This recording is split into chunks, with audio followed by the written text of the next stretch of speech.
Assalamualaikum warahmatullahi wabarakatuh. Halo anak-anakku kelas 3, apa kabar semuanya? Semoga selalu sehat dan tetap semangat dalam belajar. Nah, di pertemuan kita kali ini kita akan belajar lagi untuk tema 2, menyayangi tumbuhan dan hewan, subtema 1, manfaat tumbuhan bagi kehidupan manusia, pembelajaran 4. Dayu, Edo, Siti, dan Penny sedang mendiskusikan sebuah dongeng. Dongeng itu menceritakan tentang bunga melati. Nah, anak-anak, tahukah dan pernahkah kalian melihat bunga melati? Bunga melati memiliki ukuran yang kecil dan berwarna putih. Baunya harum dan menyegarkan. Bunga melati digunakan dalam tradisi suku-suku di Indonesia. Berbagai suku menggunakan bunga melati dalam pernikahan dan tarian, serta acara adat lainnya. Nah, anak-anak, untuk kali ini, Bu Fia akan menceritakan sedikit dongeng mengenai bunga melati yang baik hati. Di sebuah taman bunga kerajaan, tumbuh berbagai macam tanaman bunga yang bunganya sangat indah.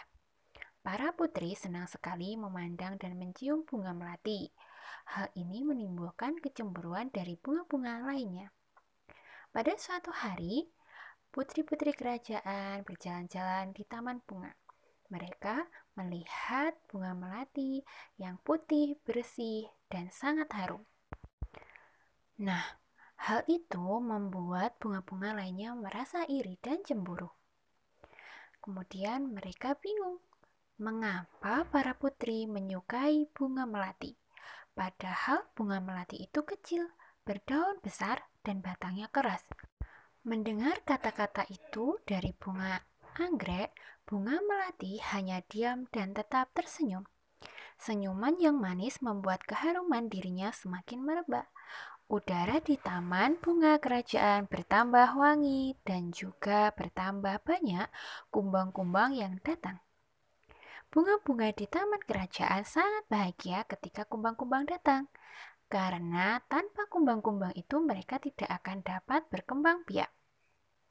Dari hal itu, bunga-bunga lainnya merasa berterima kasih dan bersyukur dengan adanya bunga melati, karena dengan wanginya bunga melati menyebabkan banyak sekali kumbang-kumbang datang menuju taman kerajaan. Bunga-bunga lainnya meminta maaf kepada bunga melati karena mereka telah merasa iri dan juga mengolok-olok atau mengatakan yang kurang baik kepada bunga melati. Lalu apa yang dikatakan bunga melati? Aku sudah memaafkan kalian, teman-teman. Sekarang kita bisa berteman tanpa ada prasangka buruk. Dari dongeng tersebut, amanat yang dapat kita ambil yaitu kita tidak boleh berburuk sangka kepada orang lain, iri maupun merasa tidak senang ketika teman kita mengalami kesuksesan. Dan kita bisa mengambil hikmah dari bunga melati yang memiliki hati pemaaf dan juga lemah lembut. Nah, anak-anak, dari dongeng tersebut kita dapat mengetahui siapa sajakah tokoh-tokoh dalam dongeng tersebut. Kita juga dapat mengamati karakter dari setiap tokoh dalam dongeng tersebut. Dari tokoh pertama yaitu Melati. Melati memiliki karakter yang lemah lembut dan juga pemaaf.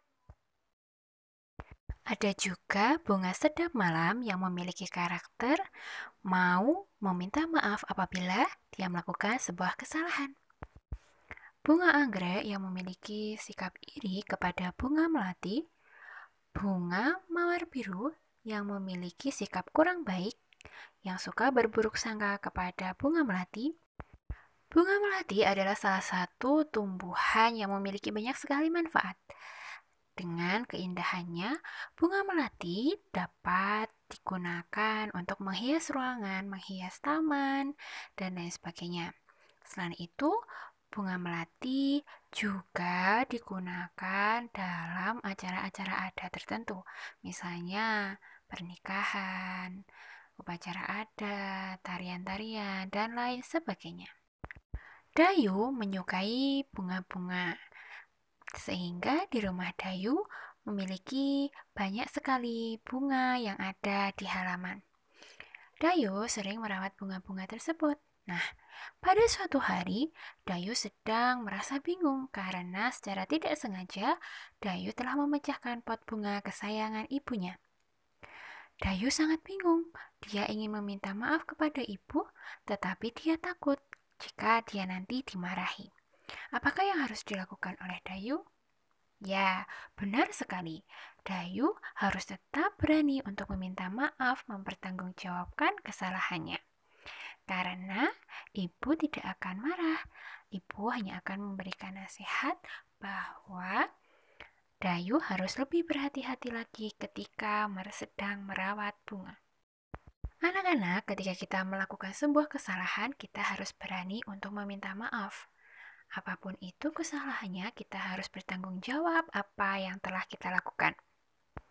Meminta maaf memiliki banyak sekali manfaat. Di antaranya yang pertama, menjadi jalan untuk mendapatkan ampunan atas kesalahan yang telah kita lakukan.